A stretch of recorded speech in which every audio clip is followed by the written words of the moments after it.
and gentlemen. Man United 0, Tottenham Spurs 3. You saw the person banging the pots and pans on protecting the balls and protecting the heads. Man United did nothing of that today. I see the headlines shaping. Will Ten Hag survive this? According to my opinion, stunt Ineos. I protect this team, I protect this club, I believe in the progress, but today was no progress whatsoever.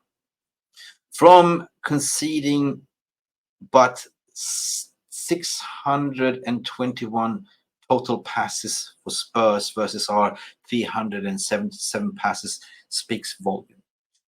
A Spurs that played on Thursday with legs gone, with no sun, coming to Old Trafford and totally played like this on their home turf, it's not acceptable.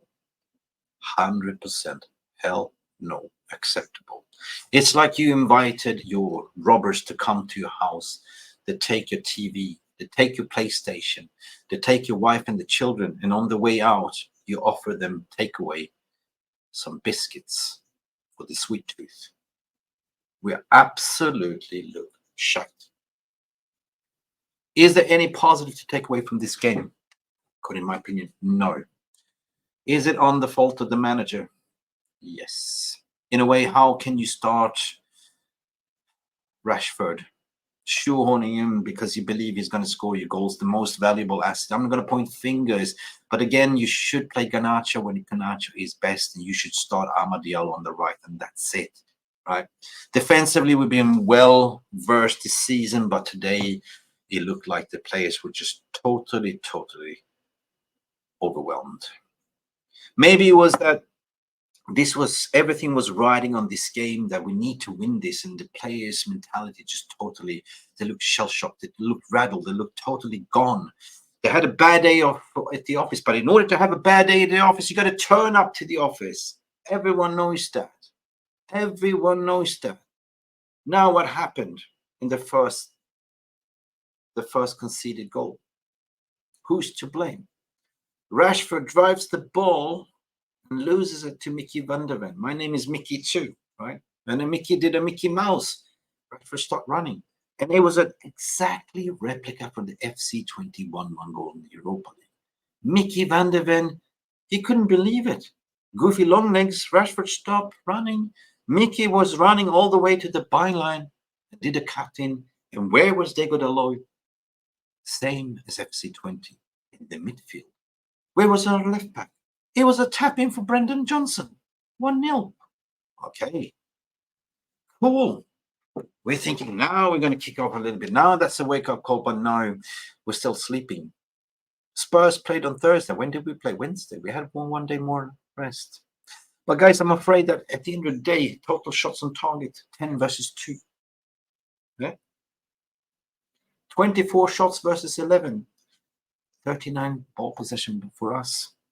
Speaks that, did we play at Old Trafford at all? Did we? Doesn't look like it. I'm afraid that this, Ineos, you got to make a call. I'm not going to make the call for you. Fans is not going to make the call for you. You backed the manager. You appointed the best-in-class people. The proof is now in the pudding. This is a slow start in the Premier League. And I'm no leaning that this is not going to work. Equally responsible are you for recruiting the players, but equally responsible for negotiating long and hard in the transfer window, not to make a point that we will not overpay in the transfer market, cost us at the end of the day as well, by starting slow, by getting Ogartins late, De Ligt in late. Now that we don't have any injuries, well, guess what? We do now have injuries with Mason Mount getting another knock, bleeding from his head. We have an injured also Kobe Mainoo. And Bruno Fernandes, where we're all criticizing, has been playing far too many games, never had a rest, has a brain fart, and receives a red card. A red card. Now, that was never a red. In my opinion, was never a red. Bruno slips, and there was no studs going. He would never go in to hurt Maddison. But guess what? It's Man United, as per usual. Chris Kavanagh gives a red, checks his buddies up in the VR room and says, it's Bruno Fernandes, give a red. Same thing happened with Casemiro with the choke. It was never a choke. It's for real. And from that moment on, we played with 10 men, tried to kick off. 2-0 came down, easy goal as well. 3-0 came down, easy goal as well. And that's it. That's it. My question is to you guys, do you think that Ten Hag will get the sack? Do you think that Ten Hag will book a taxi to the airport? And who will come in?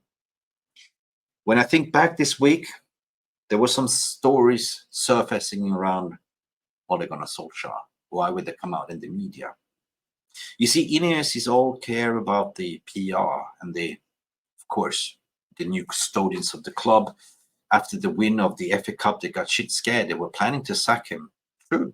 But after the winning the cup, they were thinking, well, if we sack him, okay, this is not going to look good on us as a club. And, now we're going to go with the strategical review and interview. But, we decided Ten Hag is the man. So equally responsible are the owners, the new owners, the co-owners, whatever you might call them, the footballing operation and everything else.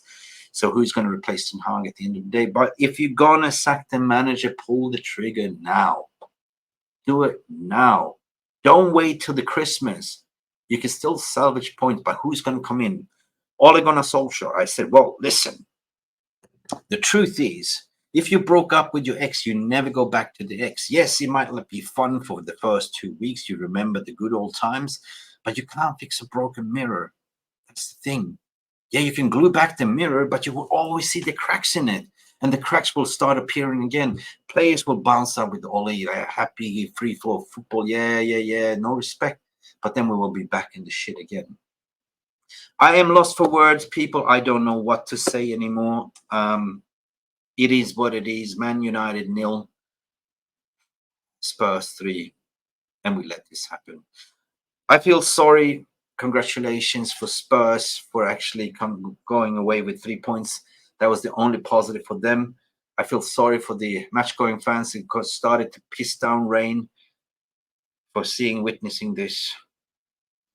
And I feel sorry for my club and my team, as there is no progression going forward for now. I want to hear from you. What do you think? What should happen now? Do you think that Ten Hag will grab a taxi? Do you see us picking up points because we're playing Porto away and Aston Villa? Brace yourself. Brace yourself. I'm out of here. I cannot stand this anymore. All I can be is a fan.